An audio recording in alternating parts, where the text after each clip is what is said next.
السلام علیکم ورحمۃ اللہ۔ امام بخاری رحمۃ اللہ علیہ ایک دفعہ سفر پہ جا رہے تھے۔ دریائی سفر تھا، کشتی میں سوار تھے۔ تو وہاں پہ ایک بندے نے ان سے پوچھا کہ آپ کے پاس کیا کوئی مال و دولت ہے، کوئی چیز ہے؟ آپ سفر کر رہے ہیں، کیا کوئی مال ہے آپ کے پاس؟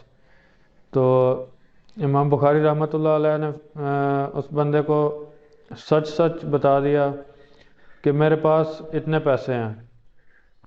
وہ بندہ پوچھتا ہے کہاں رکھے ہیں وہ پیسے؟ پھر امام بخاری رحمۃ اللہ علیہ نے سچ بتا دیا اور کہا وہ پیسے میں نے فلاں ایک تھیلی میں رکھے ہیں، اس کا یہ کلر ہے، اس کا رنگ بھی بتا دیا۔ جو چیز اس نے پوچھی وہ صاف صاف صحیح صحیح سچ سچ بتا دی۔ تو تھوڑی دیر بعد وہ بندے نے ایسے کیا، اس نے شور مچا دیا کشتی میں۔ اس نے شور مچا دیا کہ میرے فلاں کلر کی تھیلی میں اتنے پیسے گم ہو گئے ہیں۔ وہی چیزیں اس نے بتا دی جو آپ رحمۃ اللہ علیہ نے اسے بتائی تھی کہ یہ کلر ہے اور اتنے پیسے ہیں۔ وہ چیزیں اس نے بتا کے کہا کہ یہ پیسے میرے گم ہو گئے ہیں۔ تو سب کی تلاشی لی گئی، لیکن ایسے ہوا کہ سب کی تلاشی لینے کے بعد پتہ چلا کہ کسی کے پاس بھی پیسے نہیں ہیں، اس طرح کے پیسے، اتنے پیسے اور اس طرح کی تھیلی میں کسی کے پاس بھی نہیں ہیں۔ تو اس بندے کو سب لوگوں نے لان تان کی، سب نے کہا کہ تم جھوٹے بندے ہو، تم نے ایسے ہی کہہ دیا کہ تمہارے پیسے گم ہوئے ہیں، سب کو ایسے پریشان کر رہے ہو، حالانکہ ایسی کوئی بات نہیں، کیونکہ ادھر تو کوئی پیسے کسی کے پاس ملے نہیں ہیں، اور جو بندے ادھر موجود ہیں وہ سب ادھر کے ادھر ہی ہیں، ابھی کوئی ادھر سے اتر کے گیا بھی نہیں ہے۔ تو سب نے اسے برا بھلا کہا۔ اس کے بعد اس بندے نے جا کے، تھوڑی دیر بعد اس بندے نے جا کے امام بخاری رحمۃ اللہ علیہ سے پوچھا کہ آپ نے مجھے بتایا تھا کہ فلاں تھیلی میں، اس طرح کی تھیلی میں میرے پاس اتنے پیسے ہیں، تو وہ جھوٹ بول رہا تھا مجھ سے کیا؟ آپ رحمۃ اللہ علیہ نے فرمایا کہ میں نے تم سے جھوٹ نہیں بولا تھا، میں نے سب کچھ سچ بتایا تھا، لیکن اگر میرے پاس سے پیسے نکل آتے، جو پیسے تم نے اپنے ظاہر کر دیے تھے، تم نے کہا تھا کہ میرے ہیں، اگر وہ پیسے میرے پاس سے نکل آتے تو میری کیا شہرت رہتی؟ لوگ کیا کہتے کہ حدیثوں کو جمع کرنے والا، نبی پاک صلی اللہ علیہ وآلہ وسلم کی حدیث کو جمع کرنے والا بندہ ایسا ہے، وہ جھوٹ بولتا ہے یا وہ ایسے کرتا ہے، لوگوں کے پیسے چراتا ہے؟ تو وہ کہتے ہیں کہ میں نے اپنے ساتھ یہ الزام برداشت نہیں کرنا چاہا، میں نے اس سے بہتر سمجھا کہ میں اپنے پیسے دریا میں پھینک دوں۔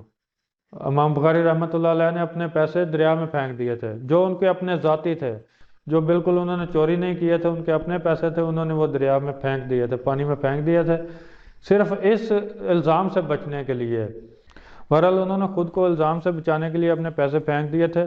لیکن اس میں سے جو بات میں بتانا چاہتا تھا وہ یہ ہے کہ انہوں نے دیکھیں کہ انہوں نے یہ نہیں سوچا کہ یہ بندہ میرے ساتھ کیا کرے گا، میرے پیسے چرائے گا یا کچھ بھی کر سکتا ہے، لیکن پھر بھی انہوں نے سچ سچ بتایا کہ میرے پاس اتنے پیسے ہیں۔ جو چیز اس نے پوچھی وہ سچ کے سچ بالکل صحیح بتائی، یعنی کہ وہ اتنا بھی، تھوڑا سا بھی جھوٹ نہیں بولنا چاہتے تھے۔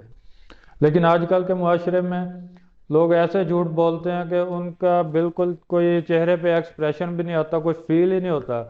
یہ نیا نیا بندہ کوئی جھوٹ بولنا شروع ہوتا ہے نا، کہ اس کے چہرے سے پتہ لگتا ہے کہ یہ بندہ یار جھوٹ بول رہا ہے، سمجھ آ جاتی ہے کہ یہ بندہ جھوٹ بول رہا ہے، اس کے چہرے سے ایسے تاثرات مل رہے ہوتے ہیں، وہ گھبرایا ہوتا ہے۔ تو شروع میں بندے کے ساتھ ایسے ہوتا ہے، لیکن اب ہر بندے کی اتنی پریکٹس ہوتی ہے کہ وہ جھوٹ بولتے ہوئے اس کو فیل بھی نہیں ہوتا کہ یار یہ بندہ جھوٹ بول رہا ہے، کسی کو وہ پتہ نہیں لگنے دیتا۔ جبکہ جھوٹ بولنے والے پر اللہ تعالیٰ نے بھی لعنت فرمائی ہے، اور ہمارے نبی صلی اللہ علیہ وآلہ وسلم نے بھی اسے بہت ناپسندیدہ عمل کہا ہے۔ ویسے بھی معاشرتی طور پر دیکھا جائے تو جو جھوٹ بولنے والا بندہ ہے اس پہ کوئی اعتبار نہیں کرتا۔ کوئی بھی بات وہ کسی کو کہے، کوئی گواہی دے تو اس کی گواہی لینے کے لیے کوئی تیار نہیں ہوگا۔ اگر کسی کے ساتھ کوئی وعدہ کرے تو اس کے وعدہ لینے کے لیے بھی کوئی تیار نہیں ہوگا۔ وہ ہر بندہ کہے گا کہ یہ بندہ اگر وعدہ بھی دے رہا ہے لیکن پھر بھی اس نے اس بات سے مکر جانا ہے۔ اس کو کوئی چیز، کوئی ادھار دینے کے لیے تیار نہیں ہوگا کہ یہ بندہ اگر وعدہ بھی کرے گا پھر بھی اس نے کون سا وعدے پہ قائم رہنا ہے۔